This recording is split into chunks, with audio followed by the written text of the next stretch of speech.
Welcome, everybody, to WiseTake.com MMA DFS podcast. I'm your host, Jeff, aka Wigspitter, aka Wiggy Wiggleston, coming at you with another UFC Fight Night card.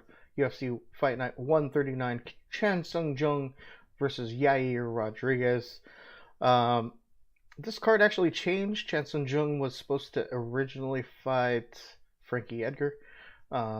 Also, Joseph Benavidez and the Ray Borg fight is off. They're going to try to, let's see, will not get an opportunity to fight UFC Denver. Was forced to withdraw due to medical issues. So with the timing of the announcements took place, it's going to be hard for them to get a chance to find a replacement for him. So the fight was scrapped altogether, which is disappointing. I thought that was going to be a good fight. Ray Borg to get in the win column. He's had a pretty rough year with the birth of his son with brain issues, and now this, with the whole the bus incident where he got glass in his eye. I mean, it's been a rough year for him. I really hope that he's able to recover from this. But let's jump right into the pick three. The first fighter we're going to focus on is Mark De La Rosa. He's going up against the guy Joby Sanchez. His salary is $9,000. He has one win by knockout, 6 by submission, 3 by decision, no losses by knockout, 1 loss by submission, and no losses by decision. He's 10-1. Going up against the guy Joby Sanchez. Joby Sanchez salary $7,200. He has 4 wins by knockout, 4 wins by submission, 3 by decision. He's been knocked out once, submitted once, and he's lost by decision once. So I like De La Rosa. I think he's going to have the crisper striking. He's going to have the larger frame after they rehydrate. Sanchez has shown that he's relying more on his grappling in his recent fights after his knockout loss that he had.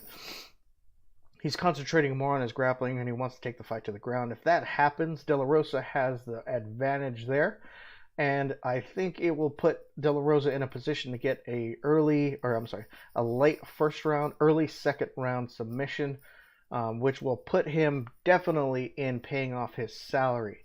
So that's the first guy I like to start your lineup off with. The second guy I like is Bobby Moffett.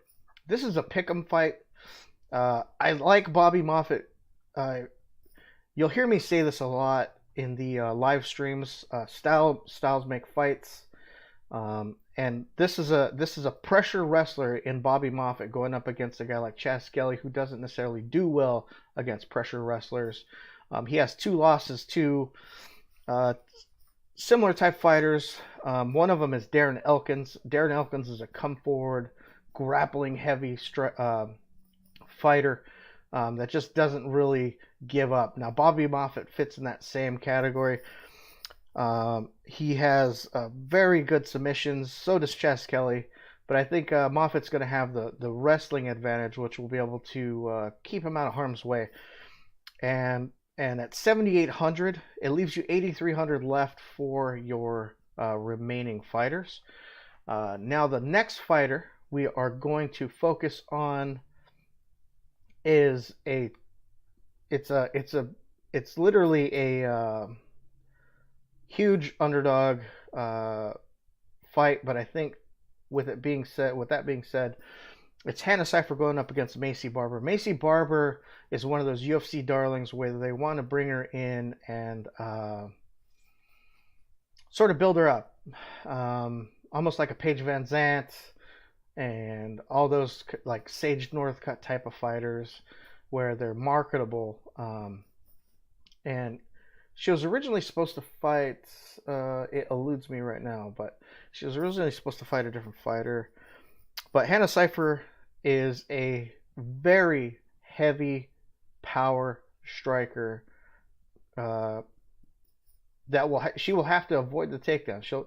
If she can stuff Barber's takedowns and keep the fight standing, I mean, she throws everything into her punches. I mean, it's ridiculous on the type of power punches she throws.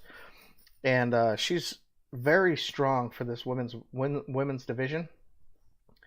I like her with a puncher's chance at 6,800. If you're building for GPPs, I think that she's a great option because with both ladies making their debuts, especially with all the pressure that Maycee Barber is going to have on her, I think Hannah Cifers could come in and shock the UFC and maybe possibly even get another fight on the card or on an upcoming card. But at 6,800, I think she's a great value play. She definitely has an opportunity to showcase her abilities. She isn't necessarily the most well-rounded fighter. She's more of a power striker. Maycee Barber is like the typical peppering women's fighter, where she peppers her opponents with pitter-pat shots, not necessarily with power, but they're stinging type strikes. Barber is very well rounded when it comes to grappling. I believe she has a purple belt in jiu-jitsu. So from the couple fights that I watched, she does look impressive, but I do see that there's a possibility that Cifers could come in and shock the world and get the upset in this fight. Now, with that being said, let's go into the advertising, the shameless plugs. MMA Single Event Pass is only $4.99. You'll gain access to all the premium articles, 24-hour-a-day, 7-day chat room. You'll gain access to me directly. You can message me about contest selection, roster construction, whatever you need help with. I'm here to help you at the end of the day to make money. That's my job, to help you. Now, the most bang for the buck is $24.99, the All Sports Monthly Pass.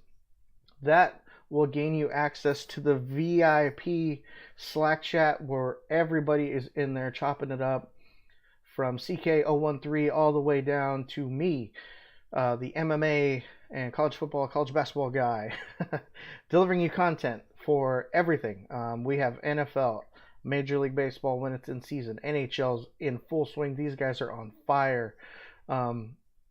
PGA, NBA, NASCAR, college football, everything we offer is included in that All Sports Monthly Pass, and in the VIP Slack chat, you'll gain access to it. We have projection models that you'll gain access to, strategy sessions, live streams daily for NBA. We also do live streams for NFL. These are all things that you get with your All Sports Monthly Pass. It's not just go to the website, look at what we write about. You'll gain access to everything, and we are all the contributors, all the writers, all the pros that we have are in and out of the Slack chat all the time, chopping it up with all the members. Anytime they learn something new, they pump it out there and share it with everybody. Now, with that being said, I appreciate you guys taking the time out to listen to me talk about MMA and DFS. I hope these 3 picks help you with a start to a solid lineup construction build for your GPPs or even a hybrid cash line. I'm thankful for you guys, the comments that you guys leave. This is not a prediction video. Keep that in mind. This is a pick video for DraftKings, for roster construction. I like I said, I'm truly humbled by the comments that you guys make and the message you guys send me through Twitter and through YouTube. I appreciate it. As always, have fun and make that money. Yeah.